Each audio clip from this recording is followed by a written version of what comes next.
So when I was in Germany, as an example, we focused on a P-47 plane crash. The American plane was in a dogfight right around Christmas, and it went down, and you could see the crash crater in this big forest in Germany. We dug and screened through dirt and found probably 7 tiny pieces of bone, and they ended up getting DNA from just those tiny pieces of bone, and he was identified through that. Hey there, my name's Ashley Church. And I'm Erin West.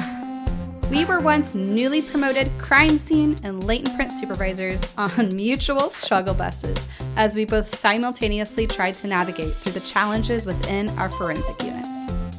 Now we run a business where we create tools and resources that we wish we had had to make these transitions easier.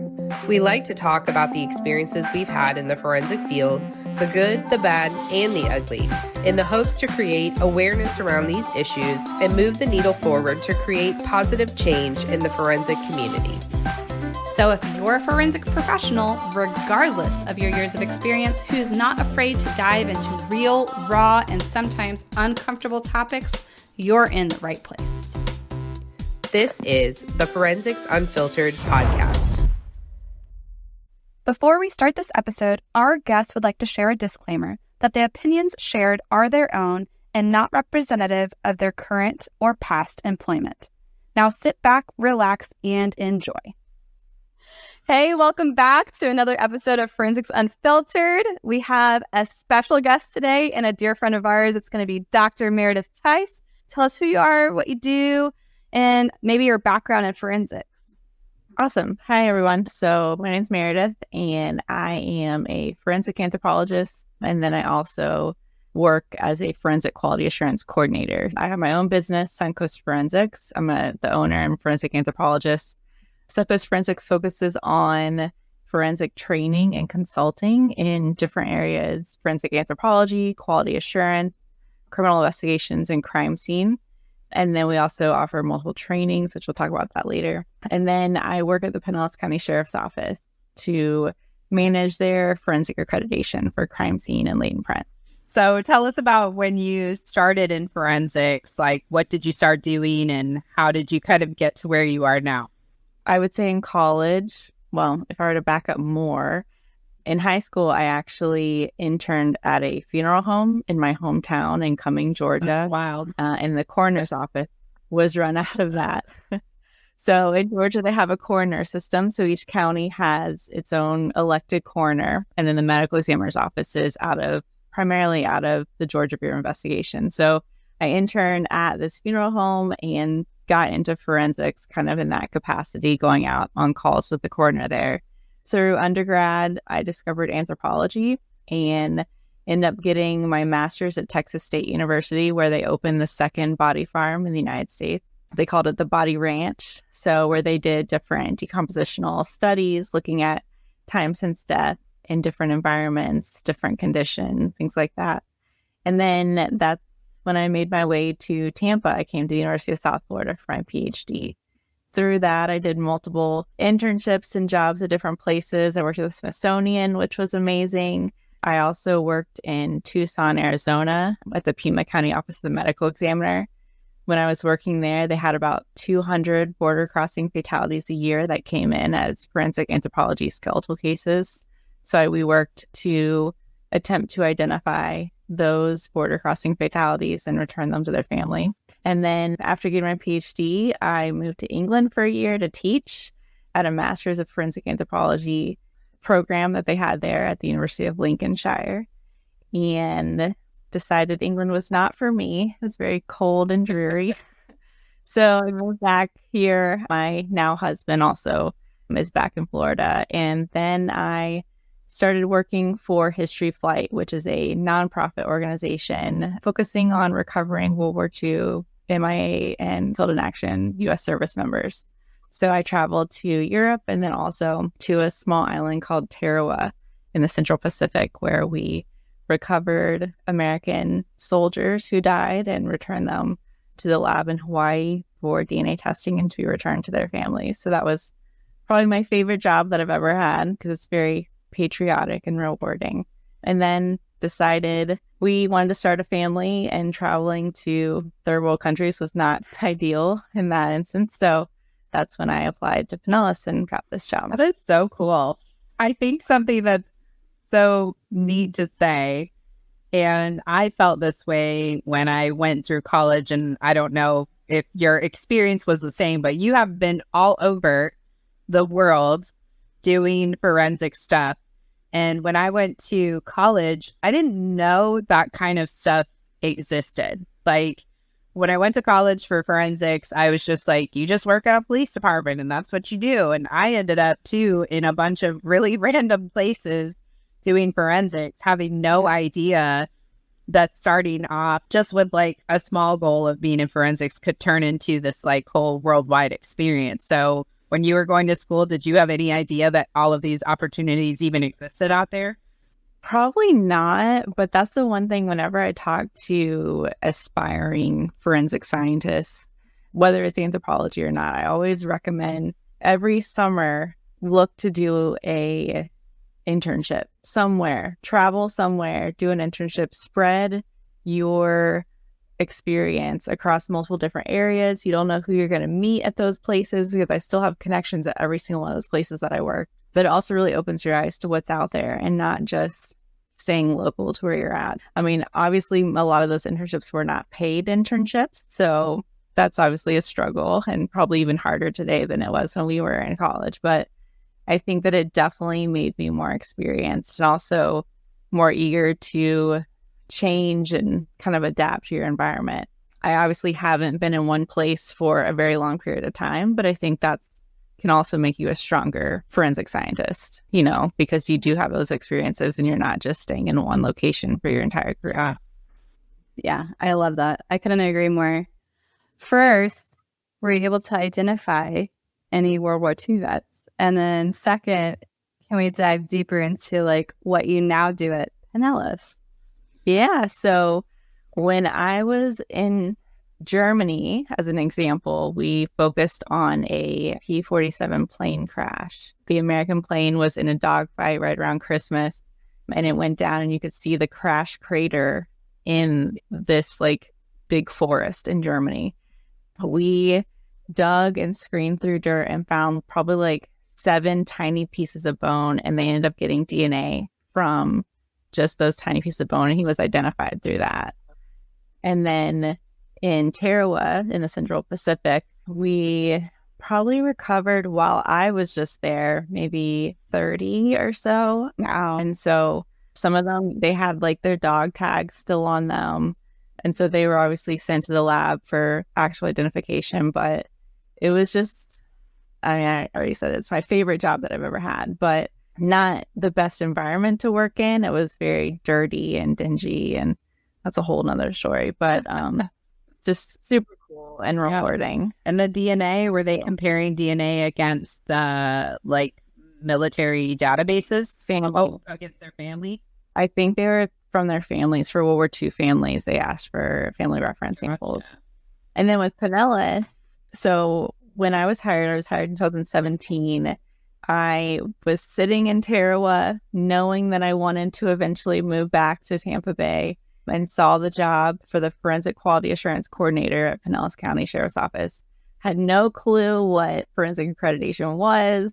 My husband, we talked about it, and he was like, it doesn't sound like it'd be that bad or that hard. So I applied, got an interview while I was home, because we would travel for about 2 months away and then 2 weeks home. So it just happened to be I was home when they called me for an interview, and I got the job. So basically they decided, and the sheriff decided, that he wanted their crime scene and their latent print unit to get forensic accreditation, which that's the way kind of the field of forensics is going. Some states throughout the United States actually required the labs to get accredited.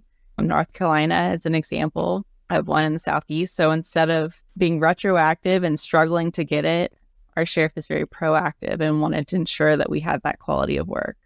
So I showed up on my first day, had no clue what to do. And it took me a while to kind of get the groove in, and obviously, going to trainings and stuff to learn kind of the different requirements and things like that. But it took about 1.5 years for us to make some minor and then some major changes, I would say. But overall, Pinellas was, they're awesome. Their training program was already amazing. The work they were doing was already amazing. So none of that had to change at all. And then we finally had our first accreditation assessment at the end of 2018, and we got accredited. So now I just maintain it every I year. love that she says she just maintains it. Like Like, it's just like, it's no big deal. yeah. Yeah. It's not bad. Once you do it a couple of years, it's just smooth sailing. Pinellas is actually, definitely compared to us, but it's a pretty decent sized agency in Florida. I'm sure some of you listening have a much larger agency, but they're pretty large. Yeah. And so when you came in, I know you said they already had things in place, like a really good training program and stuff like that. And you had kind of a widespread staff where you had some younger staff that were pretty, more fresh in their career. And then you had some senior staff that had been there for quite some time, which is kind of becoming more of a rare find in crime scene, I feel like, to have, really senior staff there.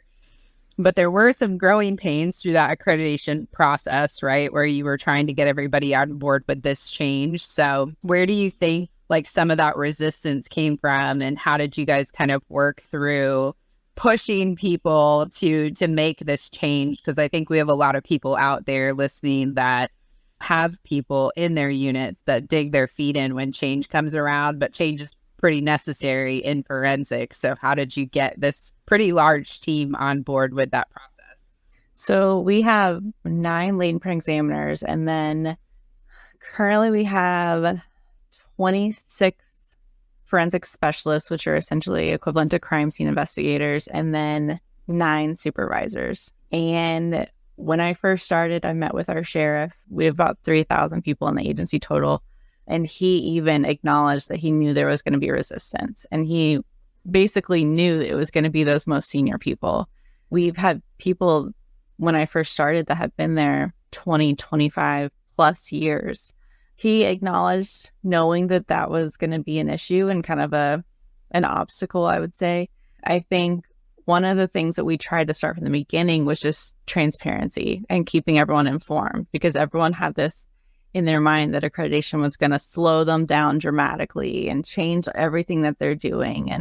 And it did change some of what they're doing. I would say probably, if I had to name one thing that it changed the most, was documentation and the amount of documentation they have to do for accountability purposes. But I think that being transparent was probably the first step in keeping them informed and making sure that they felt like they were in the know of what was happening, what was changing. I didn't just change everything at once. It was kind of gradual. And all of these changes, it wasn't me making those changes. So I would basically be the messenger between knowing what I knew about the accreditation requirements, and then with the managers or supervisors in place, they would kind of decide, how can we meet this requirement in the best way without changing our procedure as much as possible? And then we would relay that down to the members. So the biggest struggle that I can think of, and I know I've talked to Erin about this is one of the things that I thought would be the easiest was every person has to have a CV. So essentially, instead of a resume, a CV is, why are you qualified for your current position that you're in? So it lists your education, your professional experience, your training. And you would have thought that I was asking them for hundreds of dollars. They were so resistant. All the people that have been there for so long were like, why do I need to make this? I'm never going to apply somewhere else. I don't need this. And now those people take their CV with them to court, testify, and they're like, oh my gosh, I'm so glad I had that. So, I don't tell them that I told them. Yeah, so, but but it does sound like you had to get some of them through the process, and then on the other side, I ended up writing a lot of their CVs for them. The value, so maybe they didn't see the value. Yeah, at first, but they saw the value on the back end. They didn't, and maybe if I had, I don't know if I could have relayed it any different to change their mind. I think in their heads, it was just something extra that was put on their plate in addition to everything else, and they were resistant. probably the biggest thing that we still struggle with a little bit is case notes. So your documentation at a scene. We have had a lot of issues with that just because when I first started, the forensic investigators were just like deputies, where they would just take basic notes at the scene. And the accreditation requires that they document everything that they did, everything they processed, whether they got positive or negative results, and how they processed it. And before, if they didn't process it, they didn't document it. Or if they processed it and got negative results, it wasn't anywhere. So if they were asked on the stand, well, did you process the top of the dresser? And if they had, but they got negative results, they may not remember, when you go to trial 3, 4, 10 years later. So when it came to notebooks, we actually formed a committee. So we've asked for each shift to basically nominate 1 to 2 members. And so we got together with those members, and we didn't include supervisors because while supervisors were important and they were making a lot of decisions, they're not the ones actually doing the work. They're not the ones out there every day. So we formed a committee, a notebook committee, that's what we called it. And I met with them several times, and they would come forth with questions, ideas. They'd go back to the members of their shift, and then we'd meet again. And I think that helped iron out a lot of the finicky little details that they were griping about when it comes to notebooks or their crime scene notes. So I think that was one thing that we did that was a positive, and they appreciated that. Yeah. Yeah, that's a great idea. You really took the effort to get their buy-in on the change, which I think people feel like they're involved in the decision-making process. They're more supportive of the change happening because they feel like they had some influence over it instead of it just being forced on them. Yeah, exactly. Definitely. And you're never going to make everyone happy. There's still people today that are unhappy with some of the changes that have been made. But I think more and more they start to appreciate it, and it's just kind of what they do every day, So it's not as hard for them since they're just used to it. But then you have the new people come in who don't know any different, and they couldn't imagine going back to the way it used to be. Yeah, exactly. Yeah. So I do think the documentation thing that you mentioned is interesting, because I think in forensics now, we are well aware, whether we do good documentation or not, we are well aware how important documentation is. And I still hear many a department with kind of old timers that have been there for a long time that never had to document anything, like fighting so aggressively against that, like against taking better notes, against doing worksheets, against like that stuff's not necessary. Like, we've made it all these years without that documentation. Like, we don't have to waste our time doing that kind of thing. Even though we know better at this point in the field, like we know better that documentation is so vital. So it doesn't surprise me you have battles with documentation. Yes. So where do you think this resistance is coming from, especially since, like Erin said, we know better, right? I think a lot of it is just that they want to focus on, and I know I'm focusing on crime scene, and we've had a lot of documentation challenges and latents as well. But they like doing their work. That's what they went into the field for, and they're good at it. So the last thing they want to do is take a lot of time to write down a million things. But I try to remind them that if you go to a crime scene, what if you quit tomorrow and you don't write your report yet? So another qualified crime scene investigator needs to be able to look at your notes and write your report for you and potentially testify for you. And if your notes are not thorough enough, they're not going to be able to do that. Or vice versa. What if you had to write a report for someone? And we've had this happen before. It makes them appreciate someone that actually does thorough notes. And obviously, until it happens to them and they're faced with that challenge, they don't understand it completely. But I think if I've been doing my job for 25 years and someone came in and said you had to start changing it, I'd probably be resistant too. So Yeah. They're still in that old school mentality. I mean, some of these forensic specialists, 25 years ago, were they even using gloves when they were processing crime scenes back then? Think about how much has changed in there. They weren't even using them in the morgue, so I doubt they were using them on a crime scene. True. For sure. Yeah, true. Yeah. So to go from that to what we now expect of them, They've definitely adapted. So, and most of them are great sports. They do it. They deal with it, and they're good at what they do. So I feel like that's always going to be the science. Like 20 years from now, they're going to look back at us and be like, "Oh my God, can you believe they did that back then?" We're like, "No, we're sorry." I know. We don't know what type of technology is going to come about. This is kind of like a side tangent, but I don't even know if you talked about this when you were introducing yourself, but you are an assessor for accreditation. I am. My agency graciously paid for me to become a technical assessor, which after speaking to other agencies, Florida Department of Law Enforcement, for example, they encourage all of their supervisors and maybe other members to become technical assessors so that they can get to know the accreditation requirements. I'm a technical assessor as well as one of our forensic supervisors, and it definitely is eye-opening to be on that side of the process. You learn the requirements so much more, and then going to other agencies, you definitely learn a lot about the different policies and procedures and get ideas for what you could bring back to your own agency. I think it's just really good because all the accreditation requirements, none of them are like black and white. Well, maybe some of them, but some of them are like subjective. So I think that while I may interpret a requirement a certain way, another agency might see it differently, and it'll actually show me that there are other ways to meet a requirement. They'll tell you where you have to be in the end, but the requirement won't tell you how to get there. So there's multiple different ways to get to that end goal. So it's definitely a cool way to meet other people, see other agencies, and kind of see how other people interpret them. So since you've been doing that for a little while and you have had the opportunity of like looking at other agencies' processes and what they're doing, where do you think is the biggest area of opportunity for units to change maybe some of the things that they're doing?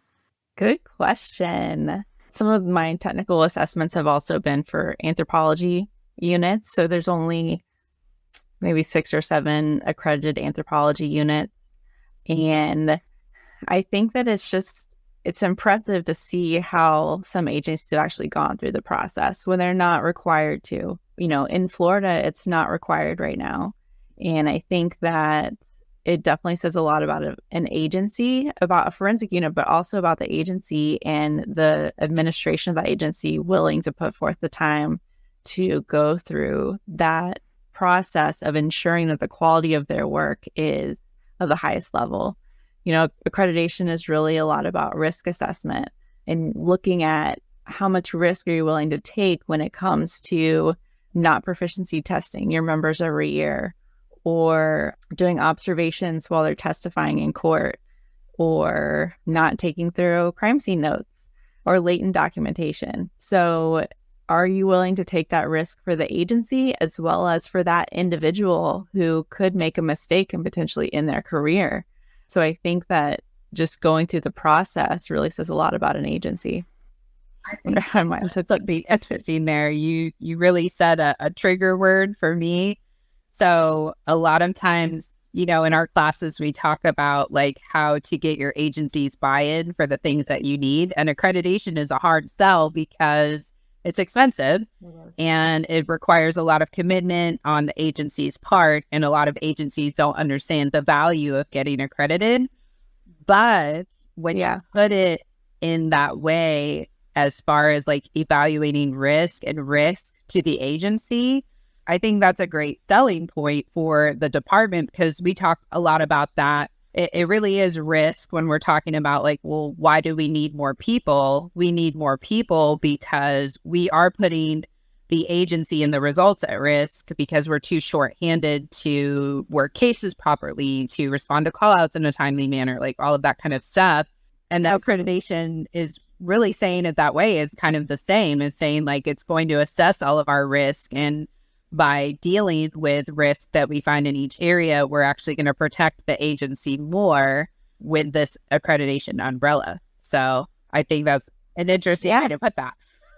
Absolutely. And like I said, you're protecting the agency, you're protecting each of your members and the credibility of your agency, not only when it comes to court, but just in general for these cases and how they're able to withstand prosecution. So I mean, that's the end goal, right? For all of your work is successful testimony and prosecution. So with Gap Science, we've created a e-course for agencies that are looking to, whether they're going through the accreditation process or just want to improve the quality of your work, basically prepare for forensic accreditation. So the e-course is called Preparing for the Forensic Accreditation Process, and you can find it on gapscience.com. It's not a long class, but at least gets you started and kind of get your mind set for the very first steps of what to do if you want to look into going through the process. Yeah, she's playing it down a little bit. It's very detailed. Extremely detailed. She has packed so much information and extra resources and worksheets. So she definitely shares all of her knowledge in that e-course. And then, of course, if you would like to get more classes with Meredith, she is part of our 2023 Forensic Supervisor Success Summit because she is one of our fabulous instructors. She was also part of the 2022 Forensic Supervisor Success Summit. So she has classes in both of those if you would like to check them out. And then, of course, if they want to learn more about anthropology and bones, where can they find you related to that? So you can go to suncoastforensics.com and find all of our upcoming classes. We have multiple recovery of human remains classes scheduled. Erin's hosting one at Osceola County Sheriff's Office.